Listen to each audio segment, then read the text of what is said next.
before sunrise on a mild summer morning in June 1995. A 27-year-old television news anchor named Jodi Huisentruit hurriedly left her apartment in Mason City, Iowa, headed for work. But she never arrived, and her disappearance has never been solved. In 2003, two television news reporters created FindJodi.com, a website dedicated to preserving Jodi's memory and keeping her case alive.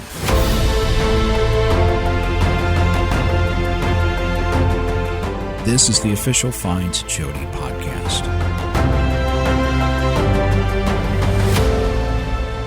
Welcome back to the Find Jodi podcast. I'm Scott Fuller. On this episode, a discussion between Caroline Lowe and myself based on a post that Caroline made to the website, FindJodi.com, on the 26th anniversary of Jodi's disappearance last summer. Caroline came up with a list of 26 facts, 26 known facts about Jodi Huisentruit's abduction from Mason City in 1995. Jodi's case is set to get a significant amount of national media coverage this spring, some of that coverage coming very soon. And so we wanted this episode, just a very back to the basics of Jodi's case, to be at the top of the podcast feed for anyone who is unfamiliar with Jodi's case. This is also a good opportunity for you, if you've listened to every episode of the podcast, to remind yourself of different aspects of a very complicated investigation over a long time that might have slipped your mind over the episodes. That conversation, 27 facts in what will be the 27th year since Jodi went missing, coming up next. On this episode of the Find Jodi podcast, we have Caroline Lowe, Find Jodi team member and investigative journalist for decades at WCCO in Minneapolis. And Caroline, for the 26th anniversary, which would have been June of last year, put together a post on the website that we're going to revive as we go into the spring and summer. 26 facts about Jodi's disappearance and the case, one for every year that she's been missing. And so we're going to add to that for the 27th year, have it there for a good starting place for people to go to if they're unfamiliar with a case or if they're unfamiliar with any part of the case. In this episode, we're going to take that post and do a podcast form of it. In the interest of theater of the mind, before we started recording here, so people can have a mental picture, you're in your home office and you're wearing your Find Jodi shirt for this, right? Yes, I had some T-shirts made last year, one for myself. I sent one to Jodi's sister Joanne in Minnesota, and I'm carrying my mom's rosary that she had on her deathbed. 2 days before she passed away, we were talking with her about the legacy of service she left with her kids, and my sister mentioned that I was working on Jodi, and my mom, who was barely aware, said Huisentruit, and she's followed it for years, so I'm hoping to get a little inspiration to keep going. Also in the office here on my end, I'm not wearing it because I have my headphones on, but you gave members of the team and Joanne a hat, a Find Jodi hat that you had made out there in California. So that's always in my office right in front of me here too. So your 26 posts, and we'll turn it into 27 for this year. We're just going to run them down. And again, this is a good introductory episode. The fact that you have first up, Jodi had apparently overslept on the morning of June 27th, 1995. Jodi had spent the day before at the Mason City Chamber of Commerce golf tournament and dinner. She left the Mason City Country Club shortly before 8 p.m., that would be Monday night, and called a friend in Mississippi at 8:24 p.m. So when it comes to Jodi's Monday, right up until about 8:24, it's all pretty well known from the time that she's on the air, as usual, for Daybreak. Didn't anchor the noon newscast as she normally would because of this chamber commitment that she had. In terms of Monday, she is accounted for all the way up to after when she leaves the country club event, and 8:24 p.m. is a time that the police have given on the phone call that she made to her friend in Mississippi. It obviously gets a little bit murky after that, into the Tuesday morning where she disappeared. With this phone call, Caroline, how is that confirmed by police? The way we understand the time was directly from police who've done interviews. The current investigator, Terrence Prochaska, has said that on national television, so that's one of those few facts, and for us in recent years was actually a new fact. We did not know that until more recently. And there have been so many specials on Jodi over the years, but that 8:24 p.m. becomes a very important piece of the timeline that, as you say, was previously unknown to us. We know she left after 8 p.m., and she's on the phone at home in her apartment, obviously very importantly, at 8:24 p.m. Question becomes what happens between 8 p.m., 8:24 p.m., and then about 4 a.m. the next morning. And that brings us to fact number 2. This is Tuesday morning. When Jodi failed to show up for work, KIMT assistant producer Amy Coons awakened Jodi with a phone call at about 4:10 a.m. Amy said Jodi assured her she'd be right to work to anchor the 6 a.m. newscast in the studio located about a mile away from Jodi's apartment. Amy later said nothing sounded out of the ordinary when she talked briefly with Jodi on her landline phone that morning, again at about 4:10 a.m. One of the questions in reading this fact number 2, Caroline, that I get is how many phone calls were there from Amy to Jodi that morning? There was obviously the 4:10 a.m. phone call, but how many times altogether did Amy call Jodi? You know, when we've talked to Amy in the past year and more recent years, some of the time frame is a little more fuzzy, but looking back at interviews she did early on when things were more recent, it looked like there were about 3 phone calls. The one shortly after 4, another one about 4:30, another one about 5 o'clock. And the 4:30 call and the 5 o'clock call were not answered by Jodi. Right. Exactly. And I think that's led to the strongest speculation on when Jodi most likely was abducted, sometime after the 4:10 phone call and probably at 4:30. So it's probably a 20-minute window we're talking when Amy had that last contact with Jodi. Question that comes up quite a bit too, also as a result of a police statement in one of those national specials. I believe it's Frank Stearns, who's now retired from Mason City Police, who was on this case for many, many years. He says that the toilet seat in Jodi's apartment was left up, and that obviously infers to some people that there was somebody else in the apartment with Jodi that night. What do we know about, was Jodi alone in the apartment that night? How do we know or not know at this point? Well, it's kind of have to string some things together. If you go back to a statement from Chief Jack Schleeper, who's now deceased, back a day after Jodi was abducted. I'm reading directly from the Mason City Globe-Gazette from 2 days after Jodi was abducted. Police Chief Jack Schleeper is quoted as saying, "Police also have found no evidence that anyone was with her prior to her disappearance," Schleeper said. So that was in the immediate 24 hours after Jodi disappeared, doing an interview that next day that appeared in the newspaper on Thursday. So actually the chief of police at the time in 1995, immediately after Jodi disappeared, is saying there's no evidence that there was anybody else in her apartment. You have a longtime investigator on the case many years later saying, well, the toilet seat was left up, so it's possible somebody was, adding to the confusion a little bit, frankly. And, you know, and I've run this by a number of investigators from other agencies, as retired ones as well, that we often consult at FindJodi, and they said, don't rule out the possibility it might have been a police officer, one of the officers on the scene, because all the focus was in the parking lot. There were no signs of a struggle, really anything out of the ordinary other than perhaps that toilet seat in Jodi's apartment. So it could have been somebody who was stuck there. It's all speculation. It's certainly something when I first heard about it about 12 years ago that caught my attention. But I think it's a mistake to come to conclusions.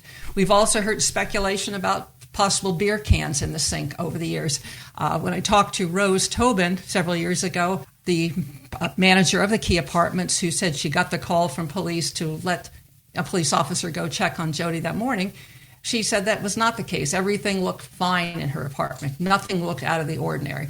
So as to whether or not Jodi was alone that morning, I guess the real answer is we don't know, but there is no indication that there was anybody in her apartment other than what Lieutenant Stearns had said about the toilet seat being left up, which, as you just said, could be otherwise explained, too. And Amy Coons said when she talked to Jodi, I mean, granted, she wasn't there, but she said her impression is that Jodi sounded like she had been awakened, no indication, no sound of anybody else there. That was her take. So we are left to kind of piece these things together, but I think it's significant that the police chief, who was one of the first people on the scene that morning when Jodi went missing, made a statement like that to the media.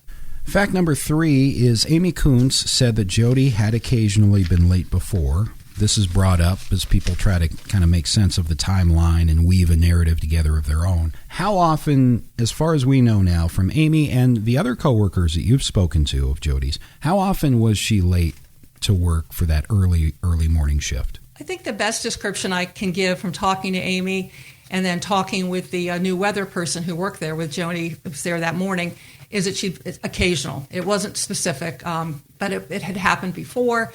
And in talking to Jodi's manager, Doug Murbach, the news director, and others, none of them had been aware of that before. But that, again, is not all that surprising, having worked in a smaller station, that a lot of times these things happen and they don't necessarily get shared with the management. You can also go back and find a previous episode about point number 4, and that is that Jodi was apparently abducted about 20 minutes later, this being after 4:10, next to her car outside her apartment, which was parked just 12 feet from the entrance of her apartment building. We talk a lot in past episodes about the apartment complex itself.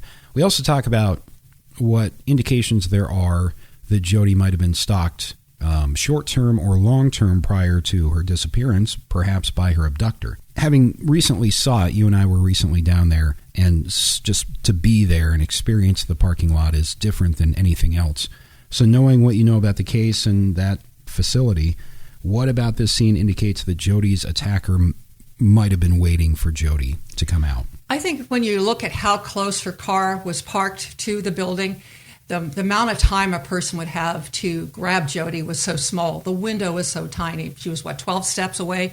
So I think in looking at the stuff that was scattered, her personal items by her car, it feels like a very surgical and blitz attack at the same time. Somebody was precise. They jumped in, they grabbed Jodi, and her things got scattered, and then she was gone. In the direction Jodi was walking from her door, the apartment complex door, to her car, let's say there was a bad guy walking down the street, she would have had time to see him and probably take some kind of evasive action. It's that close. Like when we say 12 steps. And even if Jodi hadn't seen somebody, even if the person were going very quickly, it would be impossible to get from up there in Kentucky Avenue to her door of her car to where she was that quickly. And you and I spent a lot of time looking at it from so many different angles where she could be watched. And I think it's pretty clear that by the time Jodi left her apartment, that person had to be in place very close to where the dumpster was, very close to her car. Person could not be too far away and successfully grab her. Right.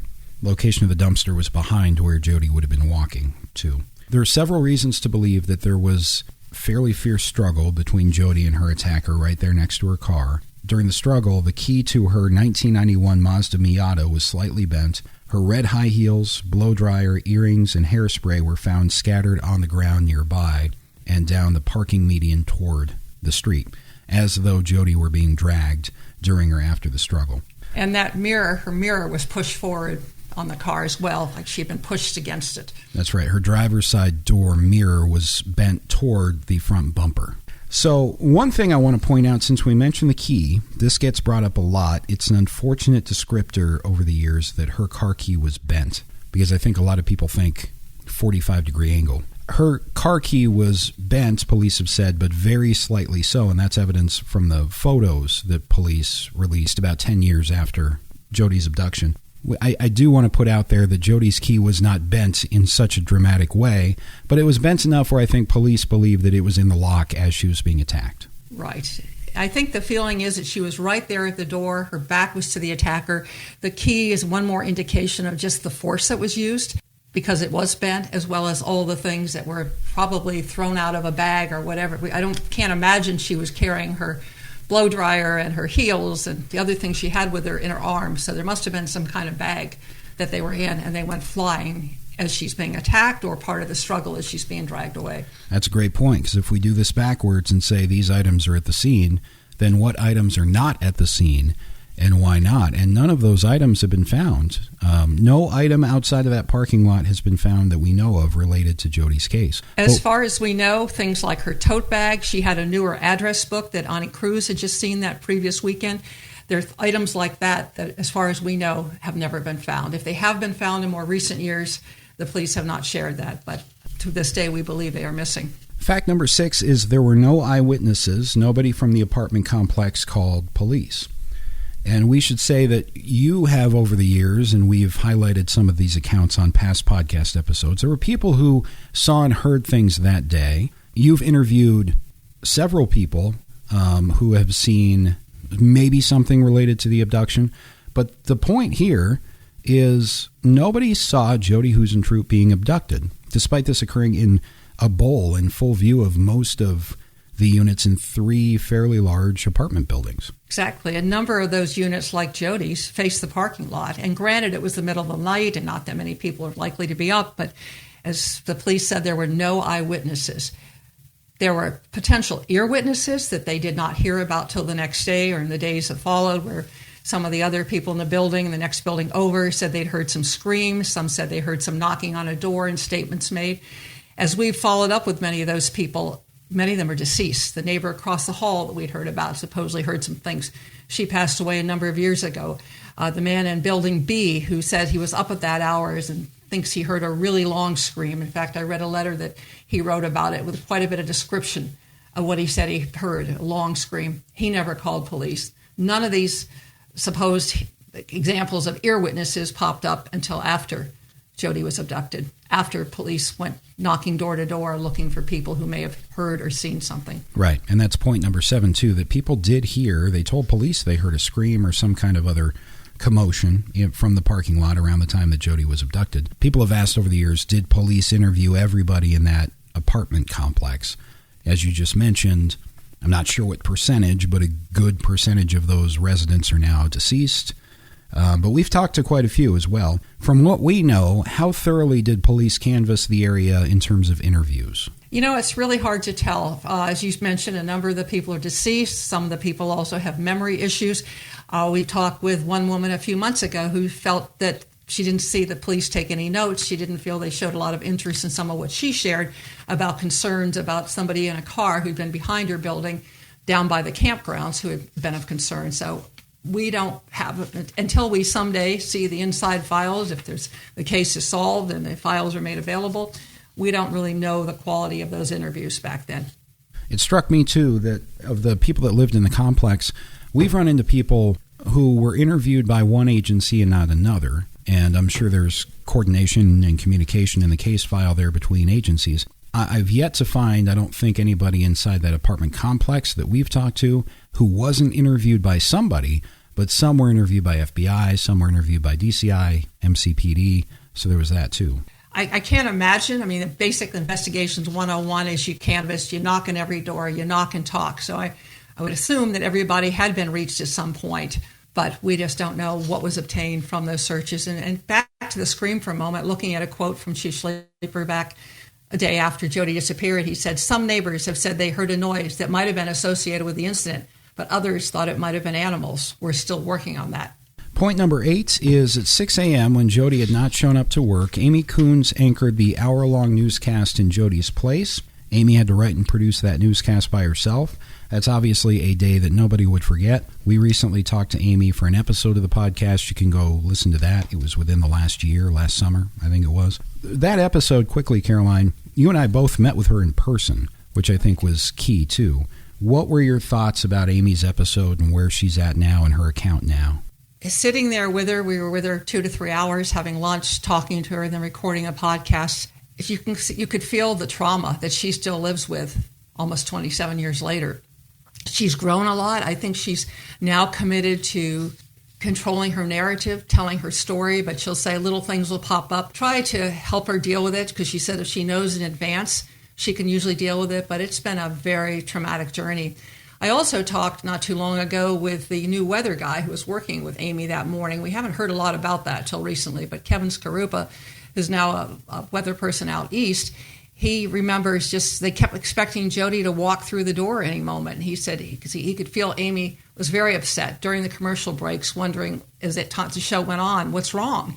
And he personally thought that maybe Jodi had just been stopped for a speeding ticket rushing into work, didn't have a cell phone back then, and thought it's strange that she didn't make air, because in our TV business, it's a cardinal sin not to make air.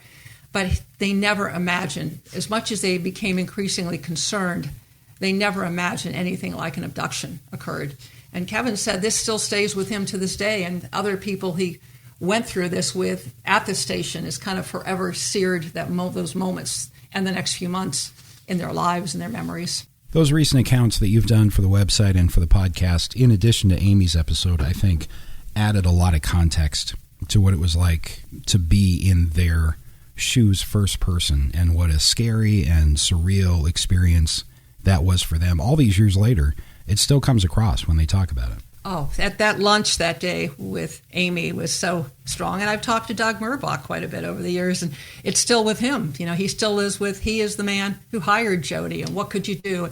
And frankly, I don't know what he could have done, because I have friends that work in the business now, early morning anchors, and they don't have escorts, they don't have full-time security staff taking care of them, 24/7. Yeah. But it's impossible to have been connected to that tragedy, that event, and then have to cover it, to have that ongoing right in your own newsroom. This isn't something that happened, say, at a restaurant that was horrible, but this is where you go to work every day, right in your own newsroom. Jodi's desk was still there. You had to look at that.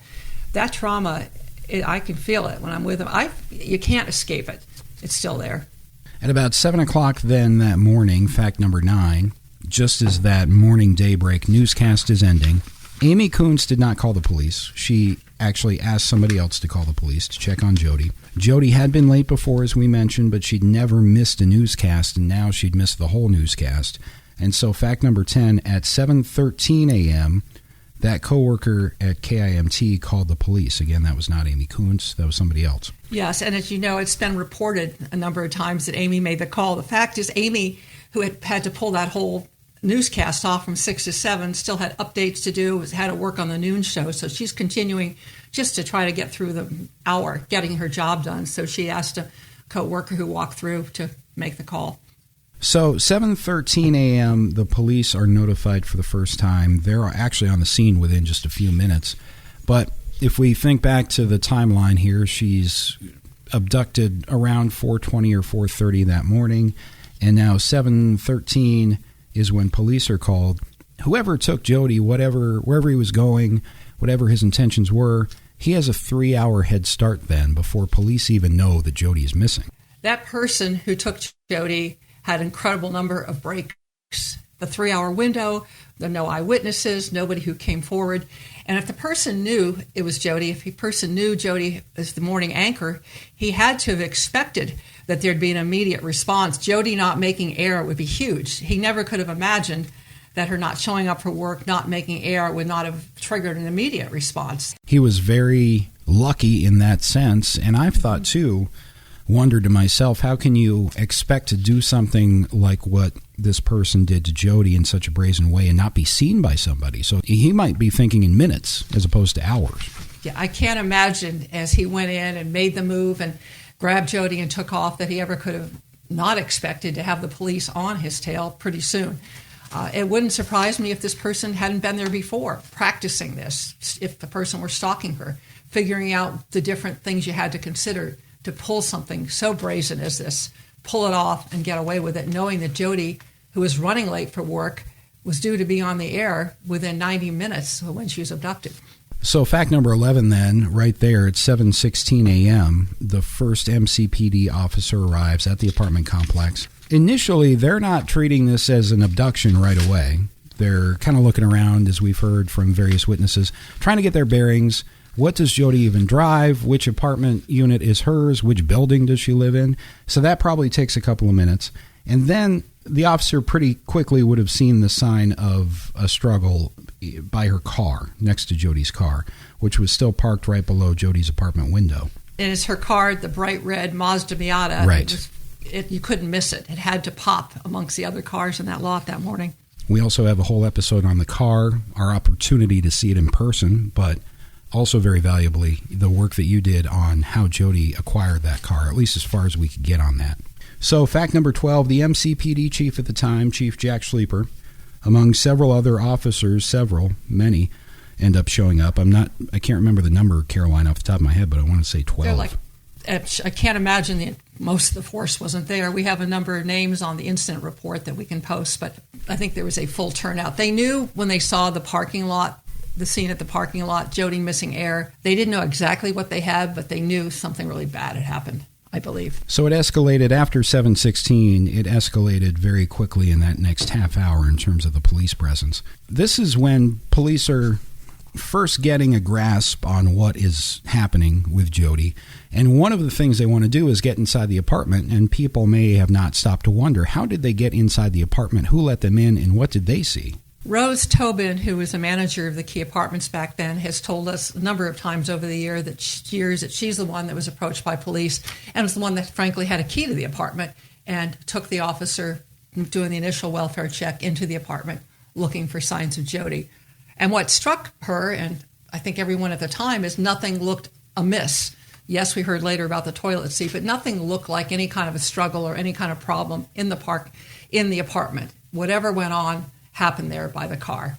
And so in terms of what police did find, point number 13, very little forensic evidence was found at the crime scene. A partial palm print was obtained from Jodi's car, somewhere on the car. A strand of hair was also discovered, according to retired MCPD investigator Frank Stearns. He said that, as we mentioned in the same television interview. Stearns refused to say if a root was attached to the hair. It's not known if the found evidence is related to Jodi's disappearance. A witness also approached police stating that he had seen a white van near Jodi's car at about the time she disappeared. And that witness it was Randy Linderman. All of these topics, again, are covered in previous episodes. We get evidence questions all the time. Is there forensic evidence? What evidence do they have? Are there fingerprints? We've, in recent years, gotten a lot of DNA questions with the advancement of familial DNA and touch DNA.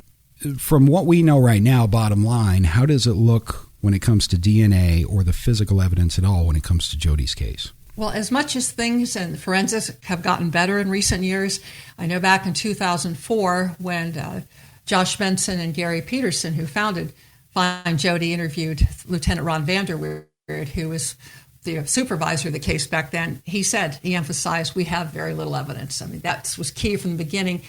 Later years, and we did know about the palm print. Later years, we heard Frank Stearns mention the hair on a national television show. He did not say if it had a root in it. Things have gotten better in terms of getting to get DNA from a strand of hair, even if it doesn't have a root. But we don't, that's still a small piece of evidence. And the palm print, we don't know if the palm print was somebody that was with Jodi at the golf tournament the day before. I talked to somebody who walked Jodi to her car earlier in the day. Could it be one of her friends? Her friend Tammy Baker had been there just couple weekends before visiting with her. Could it be one of them? Could it be an officer walking through? Could it be someone in the apartment complex? But as far as we know, they have never identified that palm print.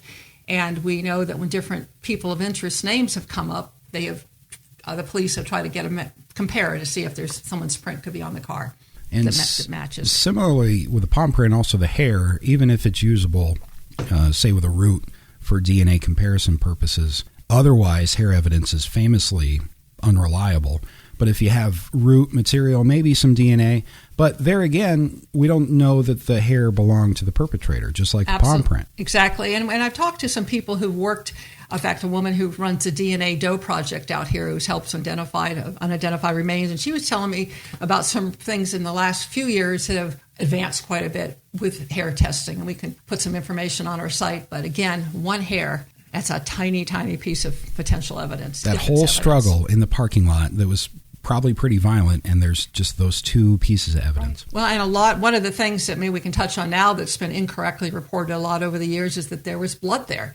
But the police have made a point of coming out and saying, no, there was no blood evidence, but there has been a number of reports over the years saying there was blood. If they had blood, that could be very significant. Yeah, if only there were, but there is not.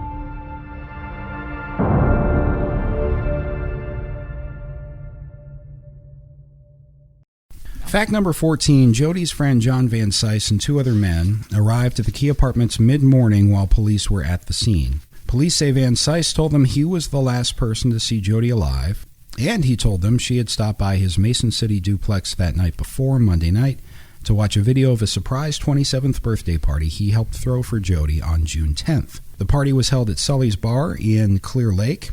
The building was owned at that time by a friend of Jodi's and Van Cise's, businessman Alden Stecker. Stecker's former wife shot the video. Sources say the video was given to Van Cise the day before Jodi disappeared. From what we understand, the video is about just under 18 minutes. What's significant there is, at times, until I heard that, I always had the idea that maybe it was a 2-hour video, and would Jodi really go over on a work night to watch a really long video? When you hear it's just under 18 minutes, it doesn't seem like it would necessarily be out of the realm of possibility. But I do know if you look at police interviews in recent years, they seem skeptical that Jodi ever got together with John Van Cise and watched the birthday video. And one of the reasons that might be the case is we know what time she left the golf outing, before 8. She has a phone call from her apartment at 8:24 p.m., and so an 18-minute video, it doesn't work inside that window. We've raised the question in this podcast in the past, could Jodi have gone home first and then to John Van Cise's house to watch the video after? If there's a reason he couldn't have that police know, we're not aware of that. But they have stated publicly they think that's a very tight window, and they seem to be convinced that she would have gone over during that window. Yeah, I think the window, if you look at where John Van Cise was living, the distance from the country club where Jodi left, one of her golf team partners told me it was probably closer to 7:45, but even leaving at 7:45, going over to John Van Cise's duplex to watch a video, even if it's 18 minutes, then getting back home in time to call her friend Kelly Torgerson at 8:24, it would not work. There is no way that window would work. So if she did go over, it would have had to have been after the brief phone call that Jodi had with Kelly's husband because Kelly wasn't home. Right. Which brings us to fact number 15. So we're back at the scene, and John Van Cise has arrived, and he's telling police, I saw Jodi last night. We watched a video. Obviously, any investigator is going to be interested in that, especially as they're still getting their bearings on what happened to this missing woman. So police told John Van Cise to bring that video to the police station, which he did, and that's where he was interviewed by investigators for the first time. What do we know about John Van Cise in terms of the investigation? Was he polygraphed? Were his properties, his homes ever searched? Yes, we do know that John Van Cise was polygraphed. In fact, he volunteered that to the media. At one point, he said that he had passed with flying colors.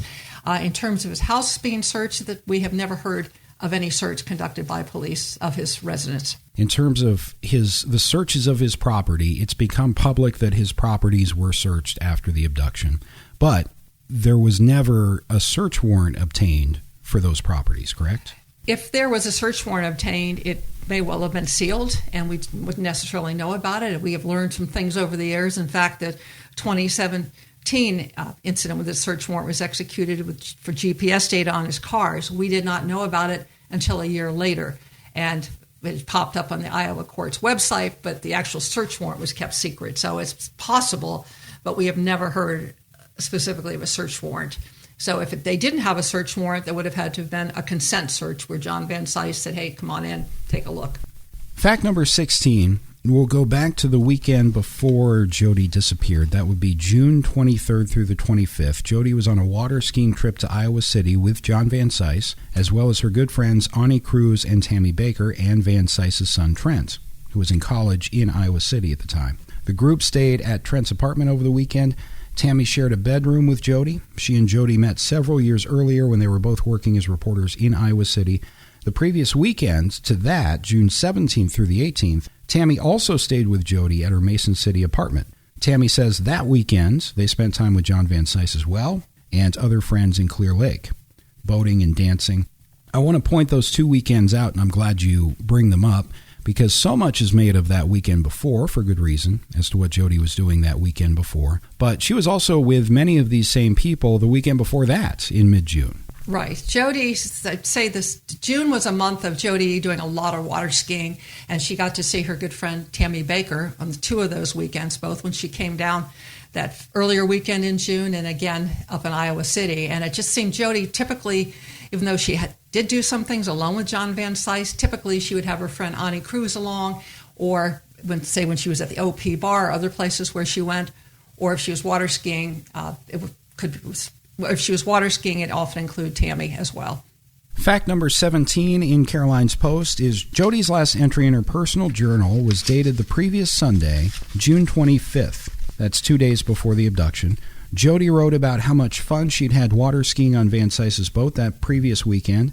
Van Cise named the boat after Jodi, although her name was never actually painted on the boat. Van Cise, who was 22 years older than Jodi, later told the media he took a polygraph and passed with flying colors, as he said. Van Cise has repeatedly denied any involvement in Jodi's abduction and has never been arrested or charged in connection with Jodi's disappearance. That boat name that you bring up, Caroline, comes up a lot.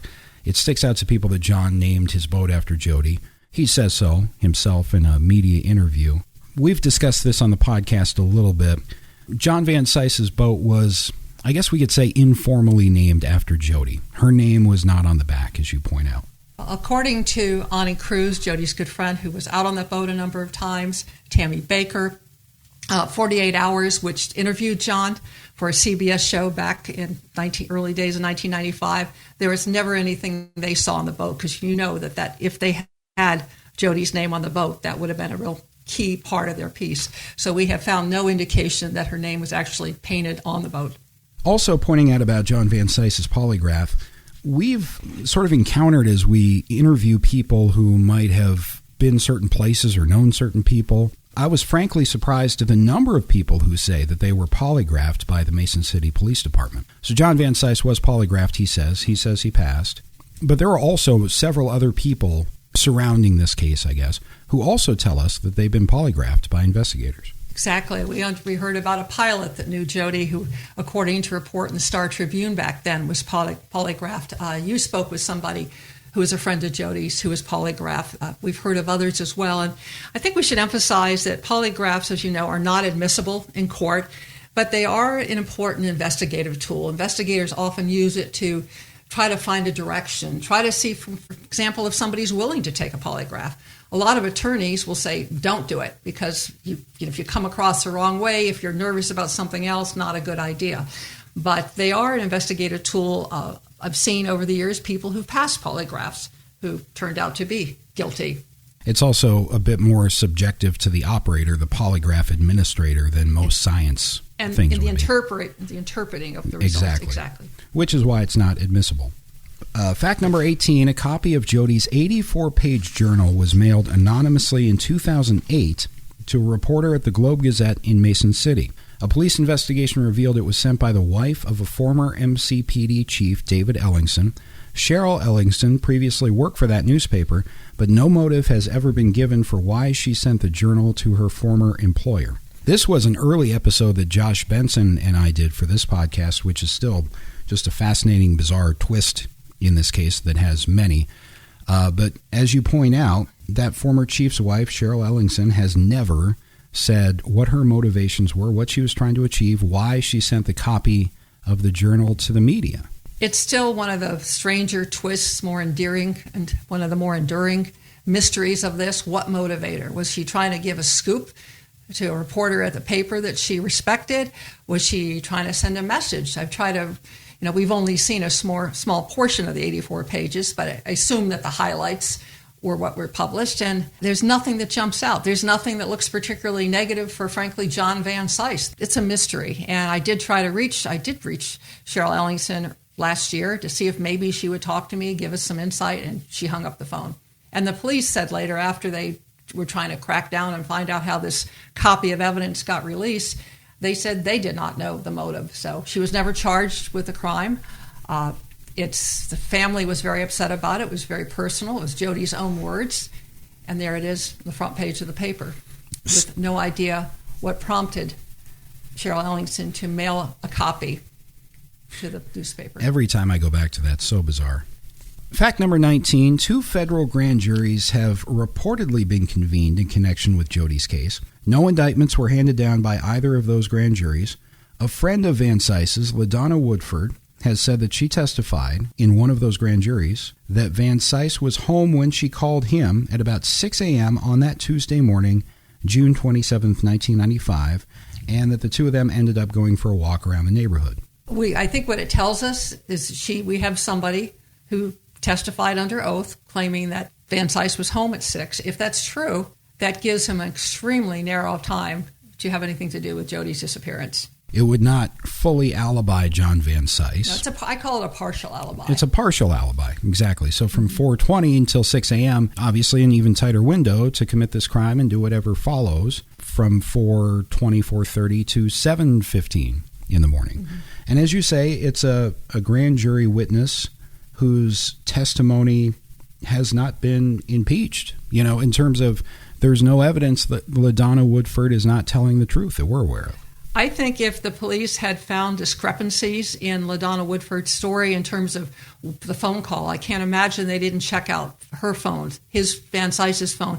If they had found that she had testified falsely under oath, or told this to police and lied to police, I think that she would have been charged with making a false police report, with perjury.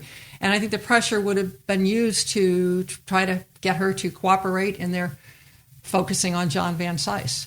There are a lot of things like grand juries and search warrants in this case, and it's difficult to follow along with, maybe especially in this overview episode, but this is something that Caroline and the rest of the team have documented as each of these things have come up over the years at FindJodi.com. Fact number 20 is in March of 2017, Van Cise was subpoenaed by a federal grand jury in Cedar Rapids, Iowa. So he drove from his current home in Arizona to provide a DNA sample, fingerprints, and palm prints. No charges came from that grand jury.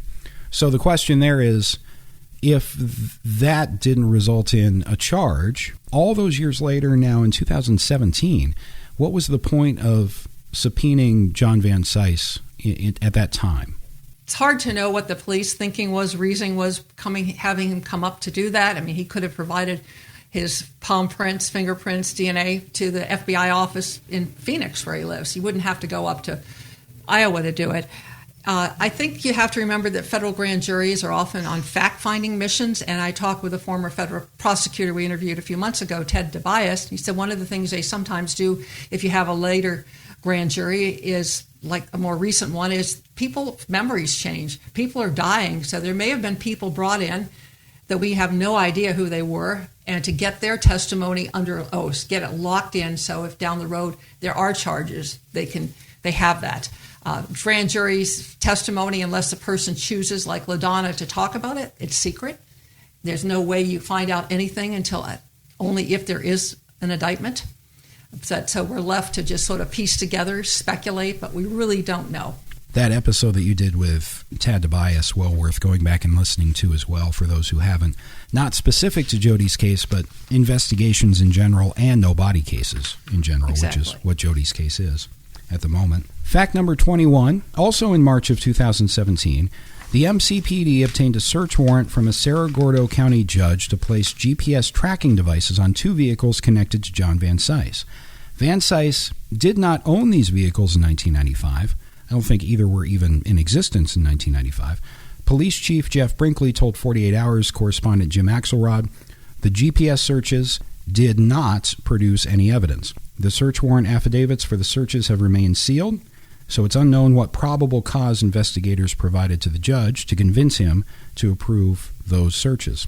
The Mason City Police, very basically, would have to convince a judge that there is, whatever the evidence is, reason to believe that this person might be connected to a crime or this crime specifically. And Right. That evidence is what remains sealed inside that warrant. It's been resealed annually ever since.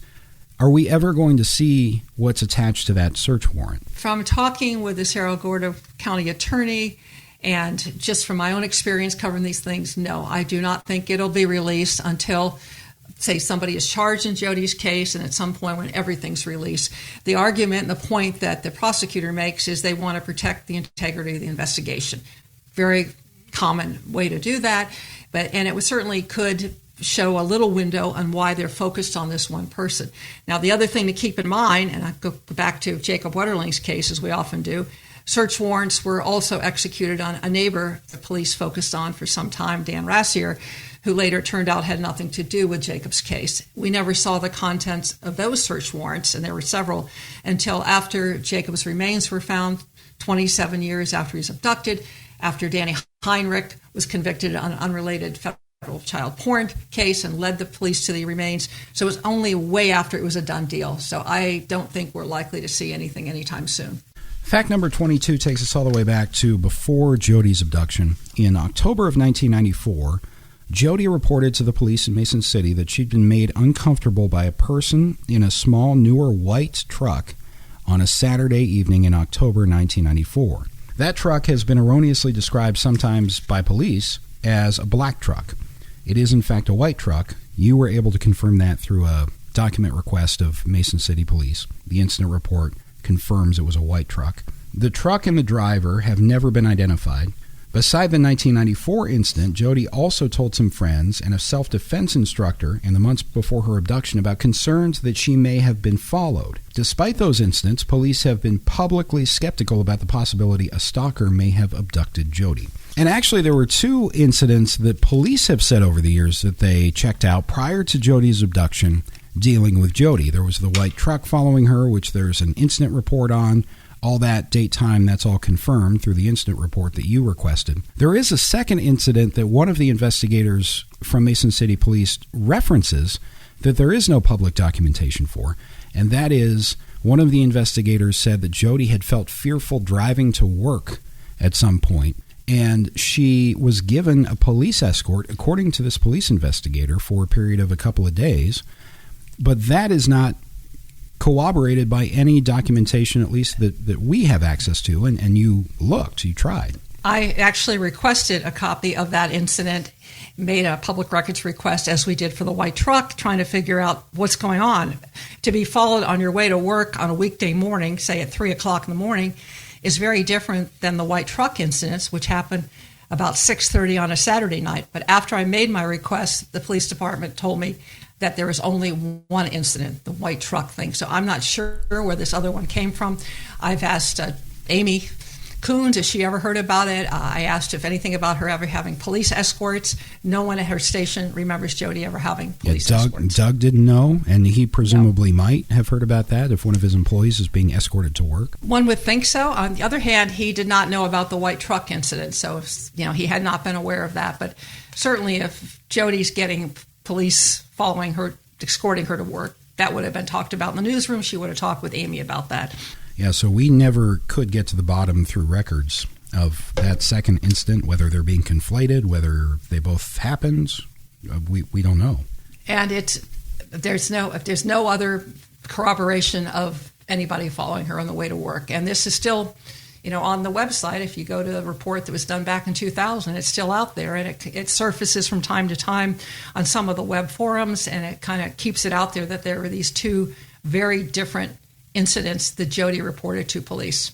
Along those lines of Jodi being stalked, fact number 23, Jodi would have been relatively easy to stalk. Her home address, her apartment unit number, and her phone number were all listed in the Mason City Public Phone Directory. She had lived in that apartment which faced the parking lot since November of 1993. She also had the same work schedule every day. She frequently talked about some of her social activities and community events on the air while she was delivering news. People have asked me, was she worried? Was she concerned for her safety?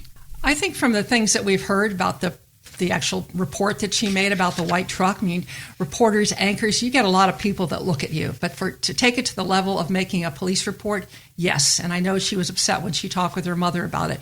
The fact that when she met with the defense instructors in March, saying that she'd been recently felt she'd been followed. To me, those are things that she was. Now, sometimes her friend said she would try to downplay it, so she didn't seem like she was being overly concerned. It's almost like she had there's a book called The Gift of Fear. It's like she had a sense of something. Now, it's possible that was going on and doesn't have anything to do with what happened to Jodi. Very true. It feels like something was going on in her life. And as you said, when you track down the Mason City phone book and the things that we've looked at, it's heartbreaking to see how easy Jodi would have been to stalk if you had that intent. Fact number 24, a convicted serial rapist in Minnesota, Tony Jackson, was living just 2 blocks from the TV station where Jodi worked in Mason City, Iowa, at the time that Jodi disappeared. Another convicted sex offender in Minnesota, Tom Korskadin, was also in the general area at the time. Both men are still locked up in Minnesota facilities. Both were interviewed by Mason City investigators. Both have denied any involvement in Jodi's disappearance, and these, as far as I'm aware, are the only 2 people who have been eliminated in Jodi's investigation publicly. They're the only ones that we've seen the police come out and make a statement, put out a press release with Thomas Korskadin. Lieutenant Vanderweerd talked about, he was polygraphed. He did provide a palm print and basically said, we've moved on. That was an interview he did with Josh Benson and Gary Peterson back in around 2004. In terms of Tony Jackson, after police interviewed him at prison, they put out a brief press release saying that after doing a polygraph, palm print, some other things. In fact, one of the things that Stern said when he cleared him, he said, Nothing in that interview led us to believe that he had anything to do with this. That's describing an interview that he, Frank Stearns, had with Tony Jackson. So they have gone on the record to say very strongly that these two people have been ruled out. Right. Fact number 25, a FindJodi billboard in Mason City meant to help generate leads in the case was vandalized on New Year's Eve 2019. The name of a retired investigator from MCPD, along with the words machine shed, were spray painted on the billboard. After a 4-day investigation, the vandalism case was closed with no answers as to who defaced our billboard and why. How far did we get in finding out what happened there? People have asked me, actually every new year now, people ask me, did you ever find out what happened to the billboard? What do we know about that? We really don't know very much. You did track down the police report, which indicated basically a 4-day between the time it was taken and the time it was closed. The takeaway we've had when we've talked to the police department is they think it was probably just New Year's Eve behavior, something like that, not connected to Jodi. But it's another one of those questions we continue to get, and even other investigators I've talked to outside the Mason City area feel it's something that needs to be looked at. On the other hand, some investigators feel, given the name of the former investigator on the billboard sign, it could have been an anti-police thing, somebody who had a grudge against a specific investigator. Yeah, the current police chief, Jeff Brinkley, had said publicly that it was likely something, a prankster, vandalism, New Year's Eve kind of shenanigans, paraphrasing. And also worth mentioning, the level of crime that was committed against our billboard in Mason City was of much lesser degree misdemeanor, and so the statute of limitations would have expired. So at this point, aside from Jodi's investigation, there's no reason to pursue it as an independent crime. But we did get tips on the billboard defacing. Well, and I think at the end of the day, it's really not charging or, we had to pay to put up another billboard. I think is it a clue? Is it a distraction? Is it a clue? And we just don't know. Fact number 26 from last year's post, 26 years since Jodi was abducted. Iowa's highest profile unsolved case remains a mystery.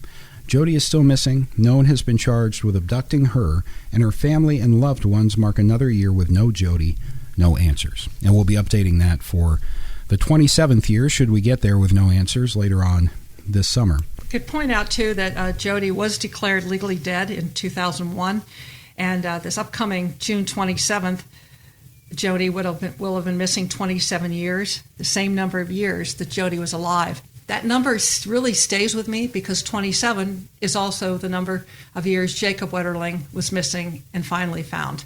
So I'm wondering if this number will have some significance, but I think about it a lot. You had made that observation to me last summer, and I made it to one of Jodi's family members, and it was extremely powerful to me and to them.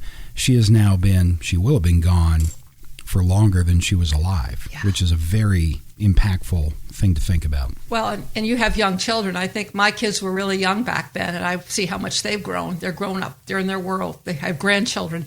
You just measure all the years and years that things have been lost. Jodi's mom passed away without having answers. Her sister, she has two sisters, Joanne and Jill. Joanne's in Minnesota, and Joanne's daughter were very close to Jodi, and just lives with what they call ambiguous loss, that unknown. When's the answer? What scenario could it be? Whatever scenario of what happened to Jodi is awful. But anytime it stays unresolved, these things keep coming up. And it'll be like with Jacob. It was horrible when we got the news that Jacob was found.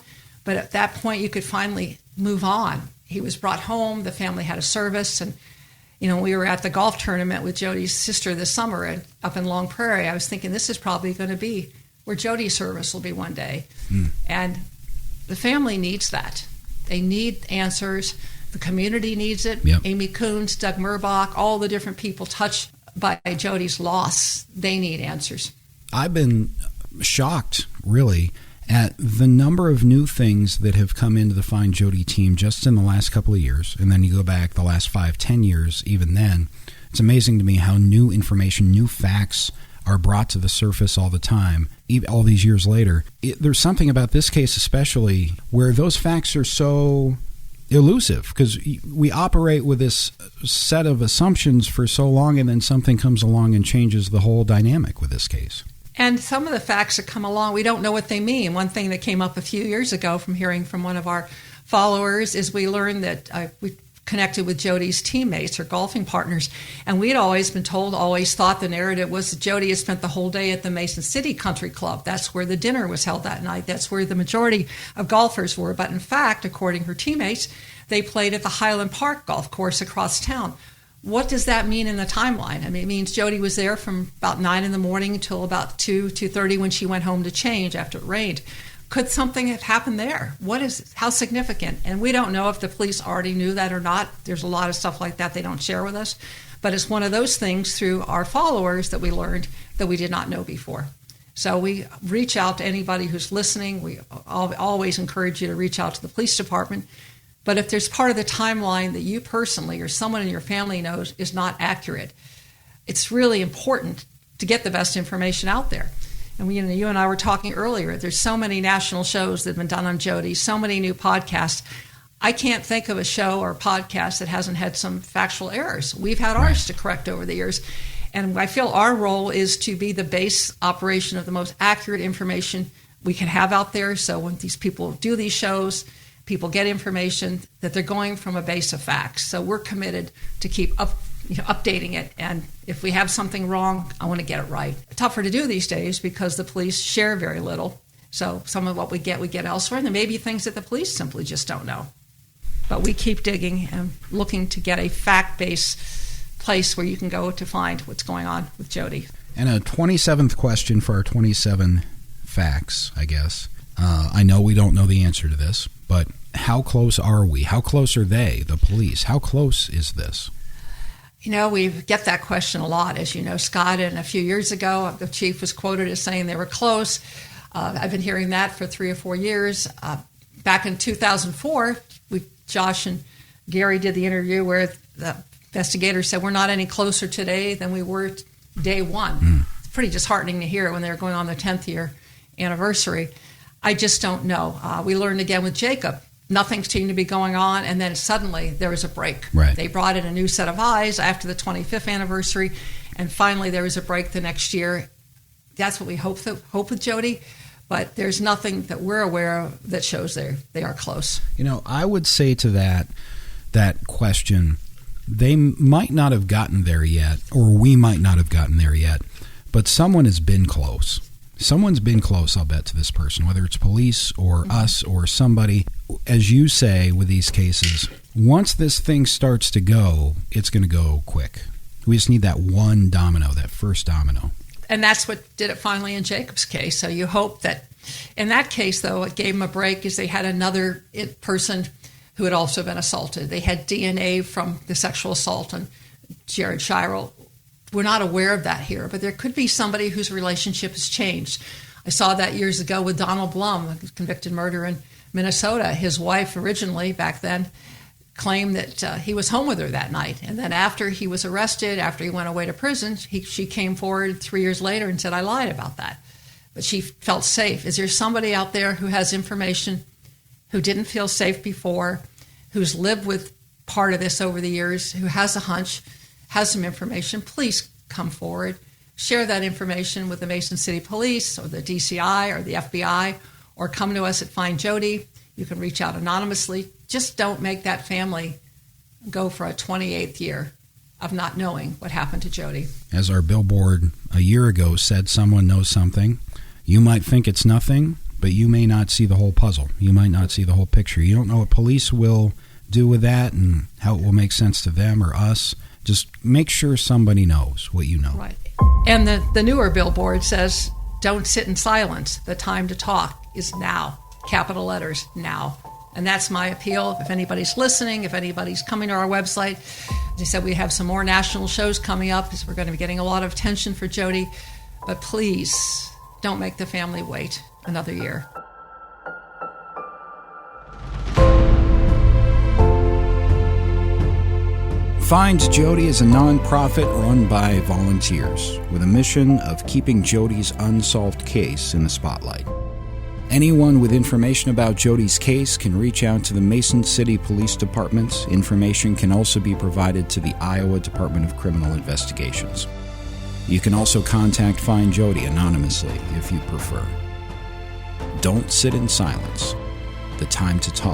is now.